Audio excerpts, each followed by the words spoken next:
नमस्कार, मी जगदीश देशमुख. जनता रिपोर्टरच्या या भागामध्ये आपल्या सगळ्यांचं स्वागत. जळगावमधील अमळनेर येथे साध्या मूलभूत सुविधा नाहीयेत, त्यामुळे इथल्या स्थानिकांचे अनेक हाल होत आहेत. अमळनेरच्या ढेकू बुद्रुक तांड्यामध्ये स्मशानभूमी नाहीये, त्यामुळे पावसामध्ये ताडपत्री खालीच अंत्यसंस्कार करावे लागतायत. मरणातही बेघरपणाचं दुःख हे भोगावं लागतंय. भारताला स्वातंत्र्य मिळून 78 वर्ष झाली. चंद्रावर मानव पोहोचला, शहरांमध्ये स्मार्ट सुविधा उभ्या राहिल्या, पण अमळनेर तालुक्यातील ढेकू बुद्रुक तांड्यात आजही मृतांना सन्मानानं निरोप देण्यासाठी जागा नाहीये. या तांड्यातील बंजारा समाज स्मशानभूमी अभावी आजही उघड्यावर अंत्यसंस्कार करतोय. पावसामध्ये, रानात आणि सरकारच्या दुर्लक्षाच्या छायेखाली अलीकडेच रामसिंग झिप्पा राठोड या वृद्धाचा मृत्यू झाला. त्यांच्या अंत्यसंस्कारासाठी कोणतीही निश्चित जागा नसल्यानं पावसाच्या सरींच्या छायेत ताडपत्री बांधून उघड्यावरच त्यांचे शेवटचे संस्कार करावे लागले. या वेदनादायक प्रसंगानं संपूर्ण तांडा हादरलाय. मरणातही बेघरपणाचं दुःख झेलावं लागणं यापेक्षा मोठी शोकांतिका कोणती असू शकते, असा संताप ग्रामस्थांनी उपस्थित केलाय.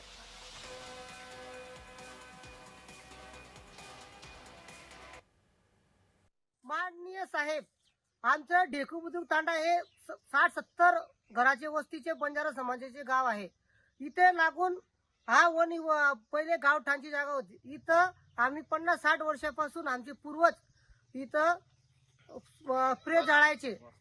पण 1993 मध्ये ही जागा ग्रामपंचायतने वनीकरण विभागाला दिली. माननीय महोदय, आता 2-3 दिवसापूर्वी आमच्या गावातील वयोवृद्ध रामसिंग झिप्पा राठोड यांचे मृत्यू झाले होते. तर यांचे प्रेत जाळण्यासाठी आम्हाला तारेवरची कसरत करून एवढं टाटपत्री बांधून, आजूबाजूला टाटपत्री बांधून आम्हाला भर पावसात प्रेत जाळावे लागले. माननीय महोदय, आमच्या प्रेताची अवहेलना झाली ही याच वर्षाची गोष्ट नसून ही आम्हाला 50-60 वर्षापासून तसंच आम्हाला करावं लागत आहे. आज भारत स्वातंत्र्य होऊन 78 वर्ष झाली तरीही आम्हाला स्मशानभूमी झालेली नाही. मी माननीय मुख्यमंत्री साहेबांना या व्हिडिओद्वारे सांगू इच्छितो की मुख्यमंत्री साहेब, आज आपण प्रत्येक समाजाला न्याय देतात, पण आमचा बंजारा समाज आज सुद्धा या स्मशानभूमीपासून वंचित आहे. तरी मी सर्व माझ्या ढेकू बुद्रुक तांड्यातील गावकऱ्याच्या वतीने आपल्याला विनंती करतो की वनीकरणची जागा आम्हाला स्मशानभूमीसाठी आरक्षित करण्यात यावी आणि आम्हाला स्मशानभूमी तत्काळ बांधण्यात यावी, ही माझ्या सर्व तांड्याच्या वतीने मी आपल्याला विनंती करतो. तर गेल्या 60-70 वर्षांपासून ढेकू बुद्रुक तांड्यामध्ये बंजारा समाजाची वस्ती आहे. पूर्वी ग्रामपंचायतीची गावठाण जागा स्मशानभूमीसाठी वापरली होती, पण 1993 मध्ये ती जागा वनविभागाच्या ताब्यात गेल्यानंतर गावकऱ्यांना तिथं अंत्यसंस्कार करण्यास मज्जाव केला गेला. यामुळे समाजाच्या पारंपरिक श्रद्धा आणि मानवतेचा घोर अपमान होतो आहे, अशा भावना समाजाकडून मांडल्या गेल्या. तरीही इथल्या सामाजिक कार्यकर्त्यांचं नेमकं म्हणणं काय आहे? इथल्या सामाजिक कार्यकर्ते आणि बंजारा समाजातील नागरिकांसोबत बातचीत केली आहे आमचे प्रतिनिधी जुगल पाटील यांनी. पाहूयात. ढेकू गावामध्ये स्मशानभूमी नसल्यामुळे या ठिकाणी मेल्यावरही या गावातील नागरिकांच्या यातना संपत नाही आहे. ढेकू गावामध्ये स्मशानभूमी नसल्यामुळे या ठिकाणी ताडपत्री लावून या ठिकाणी अंत्यसंस्कार करण्याची वेळ आलेली आहे. या संदर्भातलीच बातचीत करण्यासाठी आमच्यासोबत काही पदाधिकारी आहेत. आम्ही त्यांच्याकडून या ठिकाणी जाणून घेणार आहेत की ढेकू गावामध्ये ही परिस्थिती नेमकी काय सांगणार. जर विचार केला तर ढेकू गावामध्ये जी अंत्यसंस्कार करण्याची ही वेळ आलेली आहे, ताडपत्री लावून अंत्यसंस्कार करण्यात येत आहे, मेल्यावरही यातना संपत नाही, काय सांगणार? आपण अंमळनेर तालुक्यातील ढेकू तांड्याच्या बाबतीत बोलत आहात. ती बातमी आम्ही नुकतीच वृत्तपत्रात आपल्याकडून मला कळाली. म्हणजे 1947 नंतर स्वातंत्र्य मिळाल्यानंतर हा जो बंजारा समाज आहे हा भटक्या विमुक्तमध्ये मोडत असतो. आणि आपण आतापर्यंत बघितलं की बंजारा समाज हा जो वसला आहे हा नेहमी खडकावर, निर्जन ठिकाणी, अशा ठिकाणी हा समाज बसलेला असतो. आणि परवा एक बंजारा समाजाच्या माणसाला, 80 वर्षाच्या म्हाताऱ्याला, पावसाळा आहे आणि स्मशानभूमीची सोय नाही म्हणून ताडपत्रीखाली त्याला शेवटचं अंत्यसंस्कार केले जातात. म्हणजे आज खरंच देश स्वतंत्र झाला आहे की नाही, शंका आम्हाला अशी वाटायला लागली आहे. कारण की मी बघितलेलं आहे अनेक वर्ष की नेहमी बंजारा तांडा सुधार समिती म्हणून जिल्ह्यावर बैठका होतात. तांडा सुधार समितीवर सत्ताधारी पक्षाची, भाजपची मंडळी त्या ठिकाणी घेतली गेली आहे आणि त्याच्यासाठी लाखो रुपये, कोट्यवधी रुपयाची तरतुदी करण्यात आल्या आहेत. परंतु एखाद्या ढेकूसारख्या तांड्यावर म्हणजे स्मशानभूमी म्हणजे आयुष्यभर तर माणसाला जीवन रखडत जगावंच लागतं, पण मरतानासुद्धा सुख नाही हे ऐकून फार वाईट वाटतं. आणि त्यात असं सांगितलं जातं की त्या वनजमिनी आहेत आणि वनजमिनी देता येत नाही. फार चुकीची माहिती लोकांना दिली जाते. वनजमिनी जरी असल्या तरी जर रीतसर प्रस्ताव शासनाकडे सादर केला तर वनजमिनीच्या पर्यायी दुसरी जागा जर वन खात्याला दिली तर वनजमिनी घेता येतात असं काही नाही आहे. या संदर्भात बंजारा समाजाचे सामाजिक कार्यकर्ते सुद्धा आपल्यासोबत या ठिकाणी जुडलेले आहेत. नेमकं ते या संदर्भात काय म्हणतायत ते आपण ठिकाणी जाणून घेणार आहोत. काय सांगणार, गेल्या अनेक दिवसापासून या स्मशानभूमीचा प्रश्न हा प्रलंबित आहे. वारंवार तुम्ही या बंजारा समाजासंदर्भात आंदोलनं असतील प्रयत्न करत असता, मात्र मेल्यावरही यातना संपत नाही. काय सांगणार? आता मी सरकारला मला एकच सांगायचं आहे की बंजारा समाजावर कितीपर्यंत तुम्ही अन्याय करणार.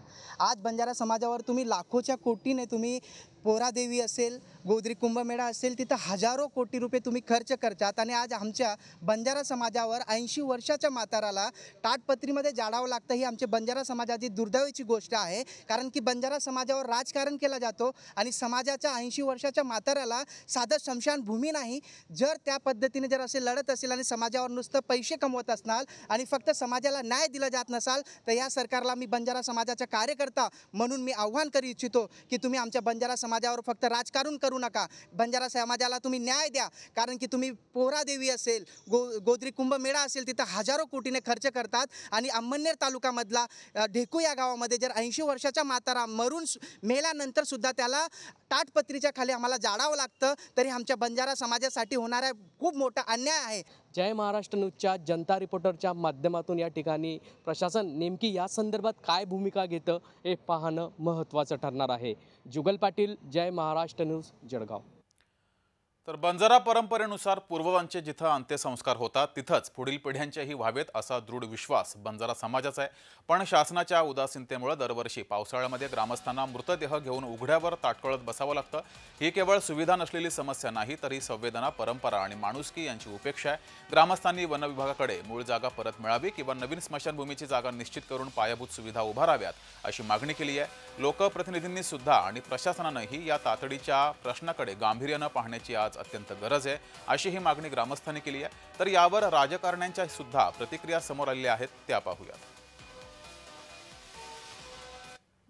तांडा हे ज्या ठिकाणी वसलेलं गाव आहे त्या आजूबाजूला वनीकरणाच्या आजूबाजूच्या जागेमध्ये ते खाजगी क्षेत्रावरती वसलेलं गाव आहे.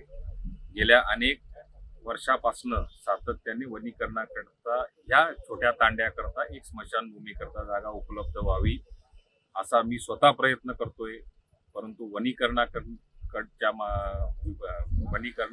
अजूनपर्यंत त्याची NOC प्राप्त झालेली नाही. आणि राहिला प्रश्न स्मशानभूमीचा, ढेकू खुर्द, ढेकू बुद्रुक आणि तांडा या तिन्ही वस्त्या मिळून किंवा तिन्ही गावं मिळून दोन त्या ठिकाणी ऑलरेडी स्मशानभूम्या आहेतच.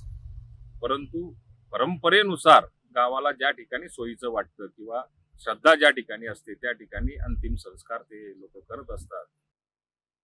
खासदार असताना आम्ही ग्रामविकास मंत्री गिरीश महाजन महोदयांना एकदा नाही 50 वेळेस सांगितलं की 25-15 मूलभूत निधी, ग्रामविकासाचा वित्त आयोगाचा निधी याचा विनियोग होत नाहीये. त्यांनी खिरापत वाटली आणि त्या खिरापतीमधून दुर्दैवाने जिल्ह्याला पहिल्यांदा एवढा मोठा निधी आला, परंतु मूलभूत कामं झाली नाही.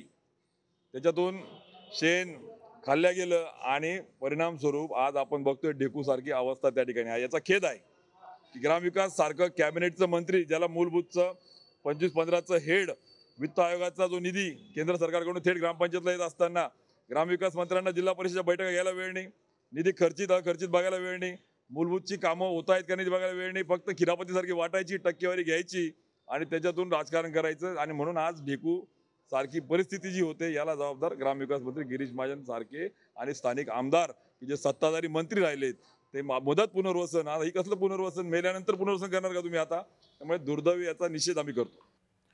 तर सरकारी अधिकाऱ्यांचं यावर काय म्हणणं आहे तेही पाहूयात. नाही, मी थोडी माहिती घेतली. ग्रामपंचायत अधिकाऱ्याशी बोलणं झालं. ढेकू बुद्रुक आणि खुर्द 2 गाव आहेत. त्या दोघं गावांना स्वतः स्मशानभूमी ऑलरेडी आहे. फक्त गावापासून थोडं लांब आहे. 300 लोक वस्तीचं तांडा आहे. तिथं स्मशानभूमीसाठी जागा नसल्यामुळे थोडी अडचण आलेली आहे. म्हणजे निधीची तर आमच्याकडे काही अडचण नाही, तशी आम्ही एक्स्ट्रा निधी आपण शास्त्र प्रशासनाने मंजूर केलेला आहे स्पेसिफिकली स्मशानभूमीसाठी. वन विभागाकडे मागणी केली, थोडं आम्ही वैयक्तिक पाठपुरावा करून लवकर जागा मिळवून घेऊ, जेणेकरून जी अडचण लवकरात लवकर दूर करण्याचा प्रशासन पूर्ण प्रयत्न करत आहे.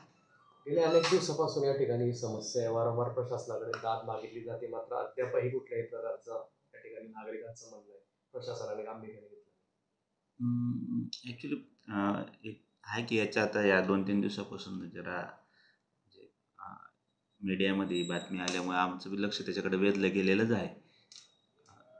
प्रयत्न आहे की ॲज अर्ली ॲज पॉसिबल तिथं आपण स्मशानभूमी मंजूर करायचा प्रयत्न करू. लवकरात लवकर होईल. Yes yes, definitely. आपण ऑलरेडी म्हणजे पूर्ण जिल्ह्यामध्ये चालू वर्षासाठी आपण एक्स्ट्राचा जो 40-50 कोटी DPCने मंजूर केला आहे स्पेसिफिकली स्मशानभूमीसाठी. म्हणजे आमचा प्रयत्न असा आहे की असं गाव नको राहायला की जिथं स्मशानभूमी नाही, सुव्यवस्थित आणि बेसिक सुविधा नाही. असं आमचा प्रयत्न आहे की सगळ्या बेसिक सुविधासह स्मशानभूमी प्रत्येक ग्रामपंचायतीला पोहोचवू.